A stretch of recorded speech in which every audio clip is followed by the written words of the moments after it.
be able to convince his Republican colleagues and Democratic colleagues as well that among many other reasons why we should vote against this major corporate welfare bill that's coming down the pike, which will add at least $76 billion to the deficit. So if we are concerned about the deficit, as Senator Lee is and many others are, I hope that will be one of the reasons we vote against this massive corporate welfare bill that we will be considering later this afternoon. You know, I hear a lot of concern about the deficit here in the Senate, and I hear people say we can't afford to feed hungry children, can't afford to deal with climate change, we can't afford to guarantee health care to all. Deficit is very, very large. Well, we're talking about $76 billion, at least that, maybe more, which will add to the deficit. So when you consider the deficit, you might want to also take into account tax breaks and corporate welfare for large, profitable corporations. Mr. President, I want to say a few words about this so-called CHIPS bill and what it says about our national priorities, what it says about our tax policies, and basically what it says as to whether or not the U.S. Congress is capable of representing the needs of working families, or whether we are totally beholden to wealthy and powerful corporate interests and their campaign contributions. Last week, when I spoke about this issue, I expressed deep concern that Congress would provide $52 billion to a handful of profitable corporations in the microchip industry with no strings attached. Here it is, guys, $52 billion. Well, I stand corrected. As a result of some new tax reduction language, the corporate welfare total for the microchip industry has gone up. It is now at $76 billion. And the corporate lobbyists working on this bill, like pigs at the trough, are not yet finished. They want more and more and more. Their needs are insatiable. Mr. President, needless to say, I do not usually quote approvingly from the editorial page of the Wall Street Journal. They are not my best friends, and in fact, I think I get attacked on that page more than any other member of the Congress. But, as you know, a broken clock is right twice a day, and even the Wall Street Journal got this one right. Among the many reasons they urge Congress to vote against this bill is one that I think is very relevant, and let me quote. This is from the Wall Street Journal editorial page today. Quote, "The chip bill isn't needed to compete with China, and it will set a precedent that other industries will follow. Anybody who can throw up a China competition angle will ask for money. Why Republicans want to sign up for this is a mystery," end of quote, Wall Street Journal. And the point they make is a good one. We should be clear that over 90% of the cell phones used in this country, over 90% of the laptops used in this country are made in China. So you pass this bill, and tomorrow we'll hearing, I no doubt, from the cell phone industry, from the computer laptop industry, about how they need their welfare checks as well. So I think the Wall Street Journal, every once in a while, makes a good point. Today they did. Mr. President, I recently came across a very, very interesting interview that the CEO of Intel, Mr. Pat Gelsinger, did last Friday on CNBC's Squawk Box. And I think that interview that he did tells us everything that we want to know about the American oligarchy, about corporate arrogance, and the state of American politics. And this is what Mr. Gelsinger said last Friday, and I quote, Mr. Gelsinger, head of Intel, quote, "My message to congressional leaders is, hey, if I'm not done with the job, I don't get to go home. Neither should you." He's talking to Congress. "Do not go home for August recess until you have passed the CHIPS Act, because I and others in the industry will make investment decisions. And do you want those investments in the U.S., or are we simply not competitive enough to do them here, and we need to go to Europe or Asia for those? Get the job done. Do not go home for August recess without getting these bills passed." End of quote. That's Pat Gelsinger, head of Intel, last Friday. In other words, Mr. President, the CEO of a major corporation which made nearly $20 billion in profits last year, and a CEO who received a $179 million compensation package, is saying to Congress that if you don't give my industry, the microchip industry, $76 billion, and my company, it is estimated, some $20 or $30 billion, that despite their profound love for our country and their respect for American workers and their understanding of the needs of the U.S. military and the healthcare industry, despite all of that, in order to make more profits, they are prepared to go to Europe and Asia. Now, Mr. President, I am thankfully not a lawyer, but that sure sounds like extortion to me. What Mr. Gelsinger is saying is that if you don't give the industry a blank check, here's $76 billion, and they want more, by the way, despite the needs of the military for advanced microchips, and we hear that from the military, despite the needs of the medical industry for advanced microchips, despite the entire needs of the American economy for advanced microchips, the industry is threatening to abandon this country and move abroad. Patriotic people, no doubt, clearly lovers of America. Mr. Gelsinger says we should stay in session, if necessary, through August in order to pass his legislation. Well, I think we might want to stay in session through August, but not necessarily to pass his legislation. Because what I hear from the people in Vermont and people all across this country is that the job they want done is not a massive handout to large, profitable corporations. The job they want Congress to do is for a change to protect the American working class, our middle class, and the needs of the most vulnerable people in this country. What I hear is that the American people want us to guarantee health care to every man, woman, and child, as every other major country on earth does. What I hear is that the American people think it's absurd that some of the wealthiest people in this country and largest corporations don't pay a nickel in federal taxes, and that we should demand that those loopholes be ended.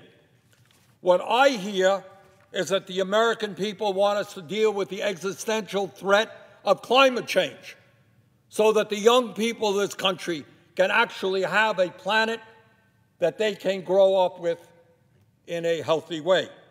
What I hear from the elderly people of this country and my state is they can't make it on the Social Security benefits they're receiving now. They want to raise those benefits. What I hear from the people back home is they want Congress to do the job and protect a woman's right to control her own body. They want to see us pass serious gun safety legislation, and they want to protect the rights of all Americans to be able to vote.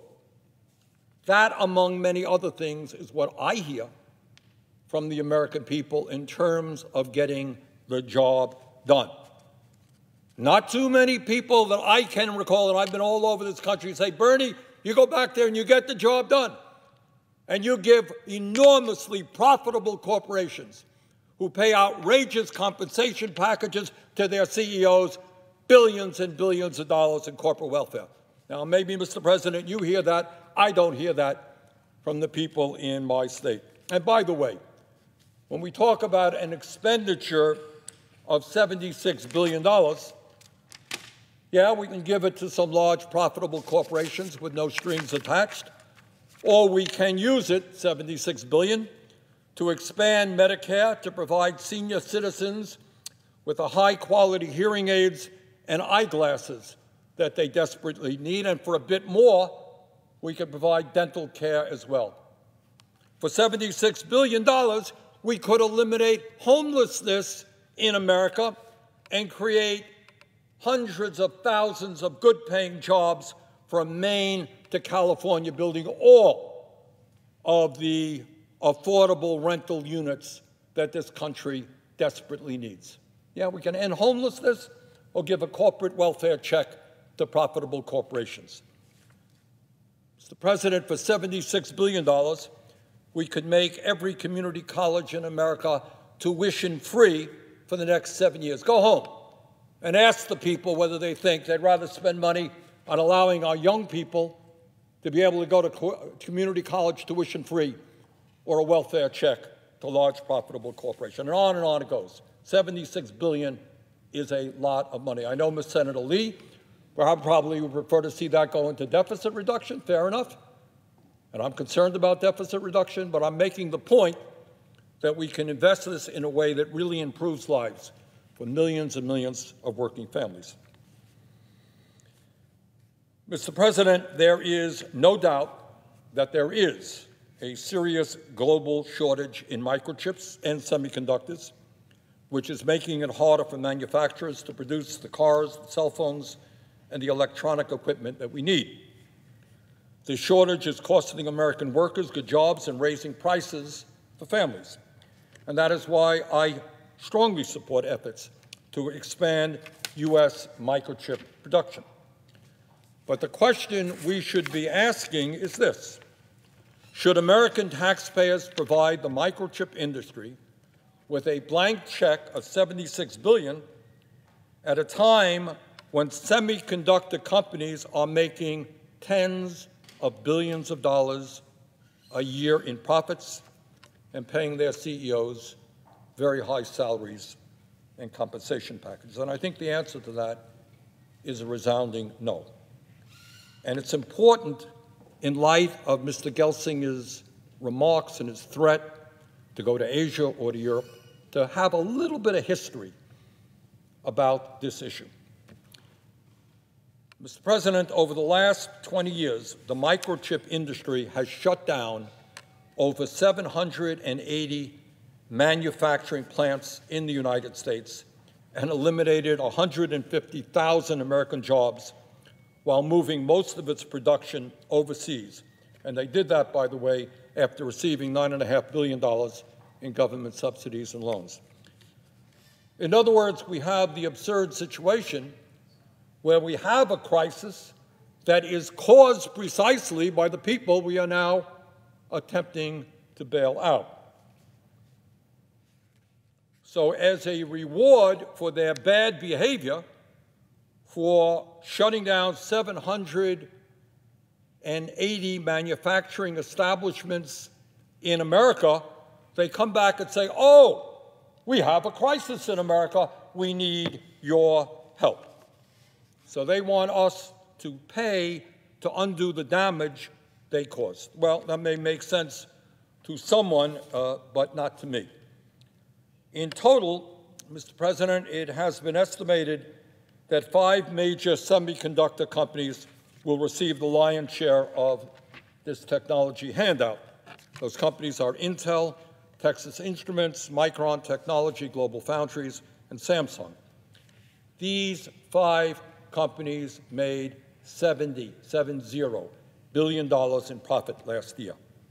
The company that will likely benefit the most from this taxpayer assistance is Mr. Gelsinger's company, Intel.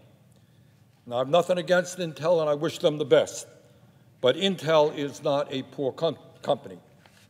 Last year, Intel made nearly $20 billion in profit.